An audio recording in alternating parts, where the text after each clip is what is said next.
परिवार में बेटी का महत्व। एक बार की बात है जब एक गांव में एक माया नाम की स्त्री रहती थी। उसका भरा पूरा परिवार था। धन धान्य की कोई कमी नहीं थी। माया भी खुशी थी अपने घर संसार में।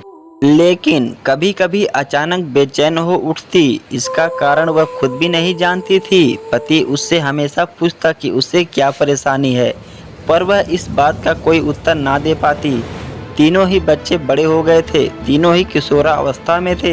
अब उनके रुचि के विषय अपने पिता के विचारों से ज़्यादा मेल खाते। वे ज़्यादातर समय अपने पिता, टीवी और दोस्तों के साथ बिताते। माया चाहती थी कि उसके तीन बेटे उसके साथ कुछ समय बिताएं, पर उनकी रुचियां कुछ अलग थी। अब वे तीनों ही बच्चे नहीं रह गए थे, धीरे धीरे वे पुरुष बनते जा रहे थे। एक सुबह माया ने अपने पति से कहा, क्या मेरी खुशी के लिए आप कुछ करेंगे? पति ने कहा, हाँ हाँ क्यों नहीं। माया बोली, मैं एक बेटी गोद लेना चाहती हूँ और इस पे आप सवाल जवाब मत करिएगा। पति को माया की बात सुनकर आश्चर्य हुआ, पर उसने कुछ नहीं कहा। फिर माया ने तीनों बच्चों के सामने भी यह प्रस्ताव रखा। किसी ने कोई आपत्ति तो नहीं की, पर सबके मन में सवाल था, क्यों? जल्द ही माया ने 1.5 महीने की एक प्यारी सी बच्ची अनाथ आश्रम से गोद ले ली।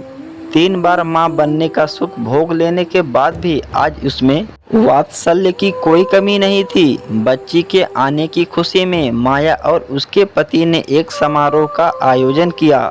सब मेहमानों को संबोधित करते हुए माया बोली, मैं आज अपने परिवार और पूरे समाज के मन में उठे क्यों का जवाब देना चाहती हूँ। ख्याल से हर घर में एक बेटी का होना बहुत आवश्यक है। बेटी के स्नेह और अपनेपन की शीतलता ही घर के सभी लोगों को एक दूसरे से बांधे रखती है। 3 बेटे होने के बावजूद मैं संतुष्ट नहीं थी। मैं स्वयं की परछाई इनमें से किसी में नहीं ढूंढ पाती। बेटी शक्ति है, सृजन का स्रोत है। मुझे दुख ही नहीं पीड़ा भी होती है जब मैं देखती हूँ कि किसी स्त्री ने अपने भ्रूण की हत्या बेटी होने के कारण कर दी। मैं समझती हूँ कि मेरे पति का वंश जरूर मेरे ये तीनों बेटे बढ़ाएंगे, पर मेरे मातृत्व का वंश तो एक बेटी ही बढ़ा सकती है।